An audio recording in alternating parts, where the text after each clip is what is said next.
জীবন risk নিয়ে দাঁড়িয়েছি চাঁদাবাজদের বিরুদ্ধে। শুনেছি আব্দুল মান্নান ভাই বলেছেন এখানেও নাকি চাঁদাবাজি হয়, এখানেও নাকি জমিদার আছে। আমরা মনে করেছিলাম লন্ডন থেকে বাংলাদেশের মানুষের কাছে আসবে এমন এক নেতা যার মাধ্যমে চাঁদাবাজি শেষ হবে। গত 15 বছরে আমার বিএনপির ভাই বোনেরা নির্যাতিত হয়েছিল। এই দুপখোলা মাঠে শেখ হাসিনাকে ফালানোর জন্য তারা একত্রিত হয়েছিল, কিন্তু সিনিয়র নেতৃবৃন্দের নেগোসিয়েশনের কারণে সেটা আর করতে তারা পারে নাই। তাদের নেতারা গুলশানে গিয়া বিভিন্ন জনের সাথে রফাফাফা করেছিল। আমরা ইতিহাস স্মরণ রাখবো।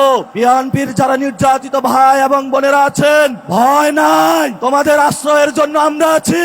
এবার ইলেকশনে দাঁড়িপাল্লায় ভোট দিবেন, এবার ইলেকশনে শাপলাকলিতে ভোট দিবেন। চাঁদাবাজি থেকে মুক্তি পাবেন, সন্ত্রাস থেকে মুক্তি পাবেন। যেই সব জমিদারেরা এখানে কথা বলে, এইখানে ছিলেন খোকা সাহেব, কপালে তার রক্ত দেখেছিলাম। খোকা সাহেবের প্রতি আমাদের শ্রদ্ধা, কিন্তু খোকা পুত্র যেইভাবে জমিদারি ব্যবস্থা কায়েম করেছে, আপনারা আগামী 12 তারিখে ভোটের মাধ্যমে রায় দিয়ে তাদের জমিদারি ব্যবস্থা, চাঁদাবাজির ব্যবস্থা ব্যাগে খান খান করে দিবেন। যাদের স্বপ্ন জেগেছে আবার ফ্যাসিবাদী ব্যবস্থা কায়েম করার, 2 টার্মের বেশি প্রধানমন্ত্রী থাকার, আবার বিচার বিভাগকে কুক্ষিত করে বিরোধী দলকে নির্যাতনের, আমরা ইনশাআল্লাহ 12 তারিখে তাদের সেই স্বপ্ন ভেঙে দিব। ইনশাআল্লাহ আমরা সরকার গঠন করব। আগামী 12 তারিখে সবাই ঐক্যবদ্ধভাবে আমরা চাঁদাবাজদের শেষ করব, দুর্নীতিবাজদের শেষ করব, জমিদারদের শেষ করব, আমার ভাই উসমান হাদি ভাইয়ের বিচার করব ইনশাআল্লাহ। এই ঢাকা 6-এর মানুষ বিগত সময় ফ্যাসিস্ট স্বৈরাচার শেখ হাসিনার কাছে মাথা নত করেনি। আমরা দৃঢ়তার সাথে বিশ্বাস করি এবারের জাতীয় সংসদ নির্বাচনে ঢাকা 6-এর জনগণ সকল প্রকার চাঁদাবাজ, দখলদার, দুর্নীতিবাজের বিরুদ্ধে ব্যালট পেপারের মাধ্যমে তাদের রায় ঘোষণা করবে ইনশাআল্লাহ। সম্মানিত ঢাকাবাসী, পুরান ঢাকা আমরা দেখে আসছি দীর্ঘদিন থেকে অবহেলিত একটি জনপদ। পুরান ঢাকার মানুষ দেশের অর্থনীতিকে সচল রাখার ক্ষেত্রে সবথেকে বেশি ভূমিকা পালন করে, কিন্তু তারপরেও পুরান ঢাকায় বড় ধরনের কোনো উন্নয়ন প্রকল্প পাশ করা হয় না। আমরা এই বৈষম্যের ব্যারিয়ারকে ভেঙে দিতে চাই। আমরা এই বৈষম্যের ব্যারিয়ারকে ভেঙে দিয়ে সততা, দক্ষতা এবং ন্যায়পরায়ণ সমাজ প্রতিষ্ঠার সংগ্রামে গণমানুষের নেতা, বিশিষ্ট শিক্ষাবিদ ডক্টর আব্দুল মান্নানের হাতকে শক্তিশালী করতে চাই। আমাদের জুলাই বিপ্লবের আকাঙ্ক্ষা পূরণ করা এবং ভবিষ্যতে কোনো ধরনের জালিমতন্ত্র যাতে প্রতিষ্ঠিত হতে না পারে, তার জন্য আপনারা সবাই গণভোটে হ্যাঁ ভোট দিবেন ইনশাআল্লাহ।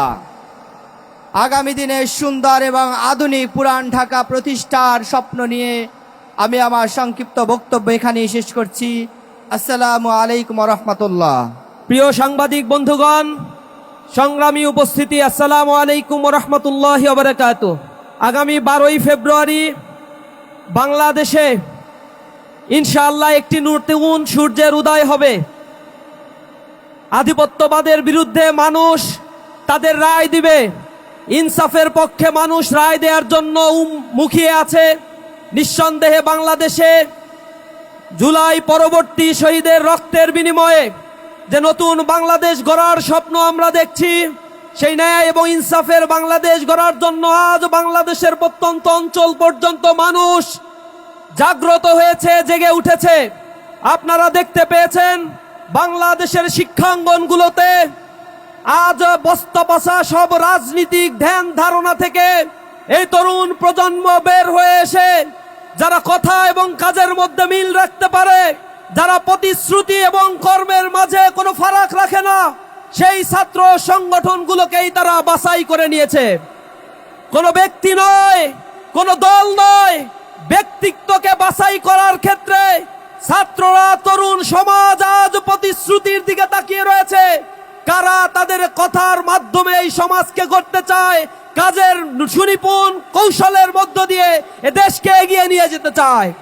পুরাতন সেই নব্য পুরাতন সেই বস্তা পচা সেই সংস্কৃতি সভ্যতা বক্তব্যের মধ্য দিয়ে জাতির মধ্যে এই বিভাজন মানুষ আর চায় না। নতুন বাংলাদেশে দুর্নীতি মুক্ত সন্ত্রাস চাঁদাবাজ মুক্ত একটি বাংলাদেশ গড়ার জন্য এদেশের মানুষ যেভাবে ফুঁসে উঠেছে বদ্ধপরিকর হয়েছে, আমাদেরকে প্রতিটি ঘরে ঘরে গিয়ে জুলাইয়ের এই প্রেরণাকে ধারণ করে এই নতুন বাংলাদেশকে গড়ে তোলার জন্য জনগণের কাছে আমাদের কথাগুলো বলতে হবে। জুলাই বিপ্লব পরবর্তী জুলাই সনদের আইনি ভিত্তি হ্যাঁ ভোটের পক্ষে আমাদের রায় দিয়ে জনগণের কাছে আমাদের কথাগুলো তুলে ধরতে হবে। এ দেশে আর কোনো ফ্যাসিবাদ যেন পুনর্বাসিত না হয়, সুখী সমৃদ্ধশালী আর ইনসাফের একটি বাংলাদেশ আমরা গড়ে তুলবো ইনশাআল্লাহ। সকলকে সেই বাংলাদেশ গড়ে তোলার এই কাজে অংশগ্রহণের উদাত্ত আহ্বান জানিয়ে আমার কথা শেষ করছি। আসসালামু আলাইকুম ওয়া রাহমাতুল্লাহি ওয়া বারাকাতুহু। এনসিপির মুখ্য সমন্বয়ক জননেতা নাসির উদ্দিন পাটোয়ারি, জননেতা নাসির উদ্দিন পাটোয়ারি। আসসালামু আলাইকুম ওয়া রাহমাতুল্লাহি ওয়া বারাকাতুহু। নাহমাদুহু ওয়া নুসাল্লি আলা রাসূলিহিল কারীম। আম্মা বাদ, ফাউযু বিল্লাহি মিনাশ শাইতানির রাজীম। বিসমিল্লাহির রহমানির রহিম। ইয়্যাকা না'বুদু ওয়া ইয়্যাকা নাস্তাঈন। আজকে এই ঐতিহাসিক বিশাল জনসভায় উপস্থিত আছেন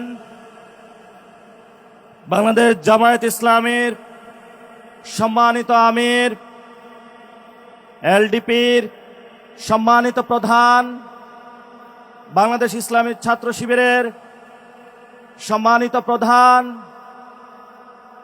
অত্র এলাকার এলাকাবাসী, জাতীয় নাগরিক পার্টির বিভিন্ন ইউনিটের নেতৃবৃন্দ, বাংলাদেশ জামায়াত ইসলামীর বিভিন্ন ইউনিটের নেতৃবৃন্দ, বাংলাদেশ ইসলামী ছাত্র শিবিরের বিভিন্ন ইউনিটের নেতৃবৃন্দ এবং এই গণ অভ্যুত্থান যাদের কারণে অতি দ্রুত সফল হয়েছিল বাংলাদেশে, যাদের কারণেই আমরা নতুন করে সাহস পেয়েছি, যাদের পেটে আমাদের 10 মাস 10 দিন কেটেছিল, আমাদের শ্রদ্ধেয় মা এবং বোনেরা, প্রিয় উপস্থিতি, আজকে আমরা একটা সময় এখানে উপস্থিত হয়েছি যখন আমরা গণতন্ত্রের দিকে যাচ্ছি। বাংলাদেশে গণ অভ্যুত্থানের একটি অন্যতম প্রতিশ্রুতি বিষয় ছিল বাংলাদেশে আমরা একটি গণতান্ত্রিক সরকার পদ্ধতিতে দিকে যাব,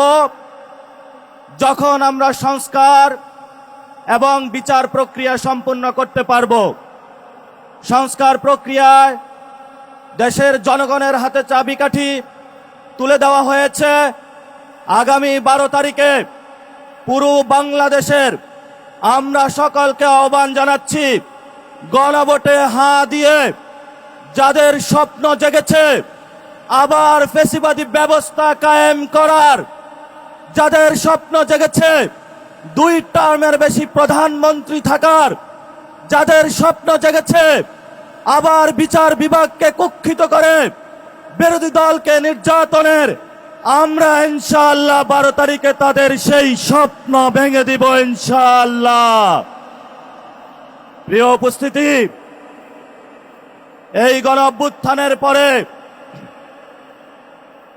আপনাদের মনে আছে কিনা, ওবায়দুল কাদের সাহেব বলেছিলেন আওয়ামী লীগের 5 লাখ নেতা কর্মীর মাথা কাটা যাবে। আমরা ধৈর্য ধারণ করেছিলাম। আমরা বিচারে বিশ্বাসী, আমরা আইনে বিশ্বাসী। এই জন্য আইনের কাছে শেখ হাসিনা, খুনি শেখ হাসিনাকে আমরা সুপর্দ করেছিলাম। বাংলাদেশে তার ফাঁসির রায় হয়েছে, কিন্তু আমাদের পার্শ্ববর্তী একটি দেশ যারা গত 50 বছর আপনার সন্তানকে হত্যা করেছে, আমার ভাইকে গুম করেছে, আমাদের প্রত্যেকটি জীবনের মধ্যে সাংস্কৃতিক, রাজনৈতিক, অর্থনৈতিক পরাধীনতা চাপিয়ে দিয়েছিল, যারা আমাদের ভাইকে প্রতিনিয়ত সীমান্তে যাওয়া মাত্র গুলি করে হত্যা করছে, যারা প্রাণ প্রকৃতির আমাদের নদীগুলো শুকিয়ে দিচ্ছে, যারা বাংলাদেশের মানুষের উপরে বৃদ্ধাঙ্গুলি দেখাচ্ছিল, তাদের আশ্রয়ে হৃষ্টপুষ্ট হয়ে আগামীর 12 তারিখের ইলেকশনকে বানচাল করার জন্য সেই খুশি হাসিয়াকে আশ্রয় দিয়ে বাংলাদেশের মানুষের বিরুদ্ধে তারা প্রতিনিয়ত ষড়যন্ত্র করে যাচ্ছে। আমরা তাদেরকে হুঁশিয়ার করে উচ্চারণ করতে চাই, যদি ডিপ্লোম্যাটিক রিলেশন করতে হয় শেখ হাসিনাকে আপনারা দ্রুত ফেরত দিন। আমরা শেখ হাসিনাকে ফাঁসির কাস্টে দেখতে চাই। আমরা আমাদের 24-এর ভাইদের বিচার দেখতে চাই। আজকে এখানে শহীদের বাবা রয়েছে, আমাদের অসংখ্য ভাই এখানে হসপিটালে কাতরাচ্ছে, কারো চোখ নাই, কারো হাত নাই, তারা অপেক্ষা করছে শেখ হাসিনা বিচারের কাস্টে ঝুলবে, বাংলাদেশ নতুন করে দাঁড়াবে, বাংলাদেশ গণ অভ্যুত্থানের যে স্পিরিট আছে তা নিয়ে নতুন ভাবে এগিয়ে যাবে। কিন্তু দুঃখের বিষয় আমরা কি দেখতে পেলাম? আমরা মনে করেছিলাম লন্ডন থেকে বাংলাদেশের মানুষের কাছে আসবে এমন এক নেতা যার মাধ্যমে চাঁদাবাজি শেষ হবে, দুর্নীতি শেষ হবে, সন্ত্রাস শেষ হবে। কারণ গত 15 বছরে আমার বিএনপির ভাই বোনেরা নির্যাতিত হয়েছিল, নয়া পল্টনের অলিগলিতে তাদের রক্তস্রাত হয়েছিল। এই দুপখোলা মাঠে শেখ হাসিনাকে ফালানোর জন্য তারা একত্রিত হয়েছিল, কিন্তু সিনিয়র নেতৃবৃন্দের নেগোসিয়েশনের কারণে অসংখ্য বিএনপির ভাই এবং বোনেরা জীবনের যে আশা নিয়ে এসেছিল শেখ হাসিনাকে অভ্যুত্থানের মধ্যে ফেলাবে, সেটার করতে তারা পারে নাই। কারণ তাদের নেতারা গুলশানে গিয়া বিভিন্ন জনের সাথে রফাফাফা করেছিল। আমরা ইতিহাস বলি নাই, আমরা ইতিহাস স্মরণ রাখবো। বিএনপির যারা নির্যাতিত ভাই এবং বোনেরা আছেন, ভয় নাই, তোমাদের আশ্রয়ের জন্য আমরা আছি। এবার ইলেকশনে দাঁড়িপাল্লায় ভোট দিবেন, এবার ইলেকশনে শাপলাকলিতে ভোট দিবেন, চাঁদাবাজি থেকে মুক্তি পাবেন, দখলদারি থেকে মুক্তি পাবেন, সন্ত্রাস থেকে মুক্তি পাবেন। সর্বোপরি যেটা আমাদের সহযোদ্ধা ইনসাফের কথা বলেছিলেন, দুর্নীতির বিরুদ্ধে দাঁড়িয়েছিলেন, আমাদের ভাই শহীদ ওসমান হাদি, দিনের দুপুরে তাকে গুলি করে হত্যা করা হয়েছিল। এই ইন্টারিম গভর্নমেন্ট মুসাব্বিরের খুনি শুটারদেরকে বের করতে পারে, কিন্তু আমার ওসমান হাদির এই পর্যন্ত কারা খুন করেছিল, বিচার ব্যবস্থা কি হবে বাংলাদেশের মানুষের সামনে এখন স্পষ্ট রূপরেখা দেয়নি। আমরা মনে করি এতে রাষ্ট্রের গভীর ষড়যন্ত্র রয়েছে। আমরা অপেক্ষা করছি, আমরা আগামী 12 তারিখে গণভোটে হাঁকে জয়যুক্ত করে, দাড়িপাল্লাকে জয়যুক্ত করে, শাপলাকলিকে জয়যুক্ত করে, ঘড়ি মার্কাকে জয়যুক্ত করে, ছাতা মার্কাকে জয়যুক্ত করে আমার ভাই ওসমান হাদির প্রতিশোধ নিব এবং ইনসাফের রাজত্ব কায়েম করব ইনশাআল্লাহ। প্রিয় ভাইরা, শেষ কথা, জীবন রিস্ক নিয়ে দাঁড়িয়েছি চাঁদাবাজদের বিরুদ্ধে। শুনেছি আব্দুল মান্নান ভাই বলেছেন এখানেও নাকি চাঁদাবাজি হয়, এখানেও নাকি জমিদার আছে, এখানেও নাকি সন্ত্রাস আছে, দুর্নীতি আছে। 12 তারিখে আপনারা রায় দিবেন। যেই সব জমিদারেরা এখানে কথা বলে, এইখানে ছিলেন খোকা সাহেব, মাঠের মধ্যে কপালে তার রক্ত দেখেছিলাম। খোকা সাহেবের প্রতি আমাদের শ্রদ্ধা, কিন্তু খোকা পুত্র যেইভাবে জমিদারি ব্যবস্থা কায়েম করেছে, আপনারা আগামী 12 তারিখে ভোটের মাধ্যমে রায় দিয়ে তাদের জমিদারি ব্যবস্থা, দুর্নীতির ব্যবস্থা, চাঁদাবাজির ব্যবস্থা ব্যাগে খান খান করে দিবেন। সবাই আমরা হাত তুলে ঐক্যবদ্ধ শপথ করি, আগামী 12 তারিখে সবাই ঐক্যবদ্ধভাবে আমরা চাঁদাবাজদের শেষ করব, দুর্নীতিবাজদের শেষ করব, জমিদারদের শেষ করব, আমার ভাই ওসমান হাদি ভাইয়ের বিচার করব ইনশাআল্লাহ। ভালো থাকবেন, দোয়া করবেন, ইনশাআল্লাহ 11 দলীয় জোটের জয় হবে, আমরা সরকার গঠন করব ইনশাআল্লাহ। আসসালামু আলাইকুম ওয়া রাহমাতুল্লাহি ওয়া বারাকাতুহু।